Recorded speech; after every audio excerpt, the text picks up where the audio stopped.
Hello, everybody. Welcome back to yet another in the series of ads for my book, Hey, Where Do the Decades Go?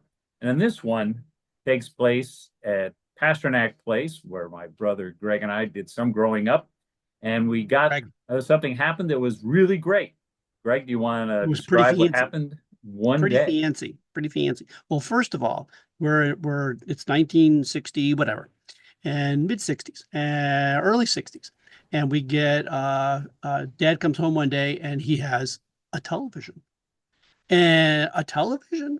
And now nowadays televisions are everywhere, but back then it was a piece of furniture. It was huge, and it weighed for 1,000 pounds. Luckily, I was too small to have to pick it up, but I don't know if you, Mark, picked it up, but Dad probably No, hauled it there's in. no way I could have picked up. And then, of course, this stand was on a TV stand that was Very, rickety. Yeah, so you put the heavy television set on, and the whole thing, the wheels buckle, they bow out, but it was fine.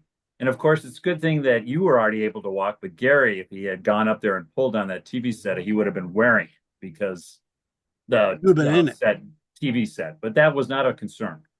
But what was the extra special thing about this TV set, Greg? I don't know. Oh, well, let me show you. It was a One of the remote, coolest things was a it had a remote. remote. Just like this one. Oh, not Exactly. like this one, which I just happened to find in my house. Greg, do you want to take it? I will. Give me that, Mark. Okay, Greg Mark, I didn't can't want to find the take it remote. after all. Mark, where is it? But here, Pop was so happy because it had a remote, just like this Look at that one. thing. This silly little remote had two controls. One was the volume and one was channel change.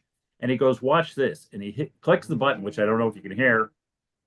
Makes a loud clicking But it noise. is super cool looking. It looks like should be able to shoot death rays out of it, like Star Trek, but it was way cool, but it never once worked. So you who are listening to this are looking at the two people who were the remote control. Boy, get up and change the channel, which luckily there's only three, and the president was always on when Flipper was on, but that's another story.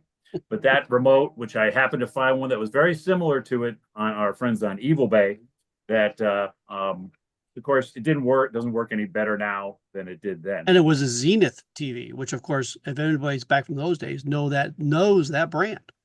And that brand is long gone. The TV also had these really way cool things that people could remember, and that was full of tubes because that's how they got the picture to go, I guess. And not only did it have tubes, but they had to replace the freaking tubes all the time because there's like 90 in there or 1,000 or a billion, and I think you there had to was more figure than out that, which but one was burned out, and you can't really tell by looking at it. So you take the tubes down to the freaking store and plug it into this machine to see if you can actually get them to work, and find the one that was broken and replace it. And then yeah, you next just week, pull open the do back it and again. there's nothing scary in the back of the television set like capacitors could blast you to the next week. And of course, there was no cable, so you had rabbit ears. So one of our jobs was to get up and move the What are rabbit rabbit ears ears? to move it from the one of the three networks. And of course, that was the way it went for many Rabbit years ears? to come. Yes, Rabbit rabbit ears? ears. Yes, we'll both do rabbit ears like on a router.